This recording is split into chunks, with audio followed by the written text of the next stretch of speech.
Diplomat Hotel, Dominican Hill, Baguio City.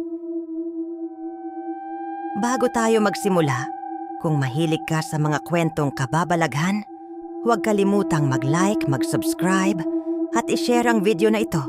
At pindutin ang notification bell at iselect ang all para lagi kang updated sa mga susunod nating kwento. Dito lang sa Sindak sa Dilim PH.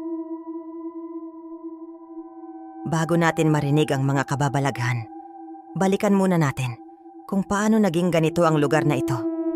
Sa isang burol sa Baguio, may isang lumang gusali na nakatayo, tahimik, malamig, at tila may binabantayan. Ito ang Diplomat Hotel. Ngunit noon, hindi ito hotel. Isa itong seminaryo. Noong unang panahon, ito ay lugar ng panalangin, katahimikan, at pag-asa. Ngunit nagbago ang lahat noong dumating ang digmaan, nasakop ang lugar, at ang dating banal na gusali ay naging lugar ng takot. Dito raw dinala ang mga bihag, mga sibilyan, mga pare, at mga madre. At dito, isinagawa ang mga malulupit na parusa. May mga kwento na pinugutan ng ulo ang ilang pare, pinahirapan ng mga bihag, at ang iba, hindi na muling nakita. May mga madre rin daw na tumalon mula sa bintana upang makatakas, ngunit hindi na rin nakaligtas. Matapos ang digmaan, naiwan ang gusali, tahimik, pero hindi payapa. Dahil ayon sa mga nakarating doon, may mga naririnig sa gabi, iyak, sigaw, dasal, at may mga nakikita rin, anino sa hallway, multong madre, at mga anyong hindi buo. May isang kwento na habang naglalakad ang isang bisita sa loob, may narinig siyang yapak, mabagal, papunta sa kanya. Ngunit nang tumingin siya, may nakita siya, isang anyo na naglalakad sa dilim, na walang ulo. At sa likod nito, may isa pa, at isa pa. Parang mga kaluluwang hindi pa rin makaalis. Dahil sa mga kwentong ito, nakilala ang lugar bilang isa sa pinaka-haunted sa Pilipinas. Hanggang sa isang araw, may isang vlogger na nagngangalang Arthur ang nagdesisyong pasukin ang lugar upang alamin ang katotohanan. At doon na nagsimula ang gabing hindi niya makakalimutan.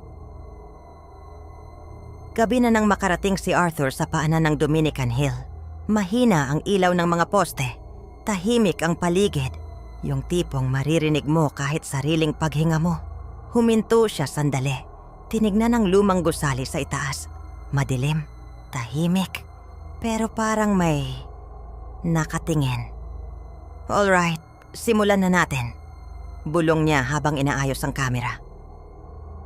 Pag-akyat niya sa hagdan, ramdam agad niya ang lamig. Hindi normal na lamig. Yung lamig na parang dumidikit sa balat. Pagpasok niya sa loob, bang! Biglang sumara ang isang pinto sa malayo. Napahinto siya. Hangin lang siguro, sabi niya sa sarili. Pero kahit siya, hindi kumbinsido. Habang naglalakad siya sa hallway, maririnig ang bawat hakbang niya, echoing, paulit-ulit, tok, tok, tok. Pero maya-maya, napansin niya, parang may kasabay na tunog, isang hakbang, na hindi kanya. Huminto siya, tumahimik, at doon niya narinig, isa pang yapak, sa likod niya. Dahan-dahan siyang lumingon. Wala. Tinignan ni Arthur ang screen ng camera niya. At doon, may dumaan, isang anino, mabilis, sa likod niya. Bigla siyang napalingon ulit sa likod, pero wala pa rin. Hindi na to normal, mahina niyang sabi. Habang papasok siya sa isang lumang kwarto, nakarinig siya ng mahina, parang dasal. Hindi malinaw, pero paulit-ulit, parang may nagro-rosaryo. Nilapitan niya ang bintana at doon niya nakita isang anyo, isang madre, nakatayo, hindi gumagalaw, at nakatalikod. Hello, tawag niya. Dahan-dahan, lumingon ang madre At doon niya nakita, wala itong mukha. Nag-flicker ang ilaw. Patay, bukas, patay, bukas. At sa bawat bukas ng ilaw, papalapit ang madre hanggang sa isang kisap mata. Nasa harap na niya. Sumigaw si Arthur at bigla siyang tumakbo palabas ng kwarto.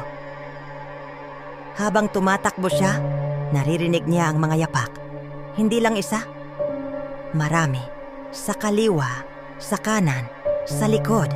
At sa isang sandali, napatingin siya sa gilid. May nakita siyang mga anyo. Mga taong naglalakad na walang mga ulo.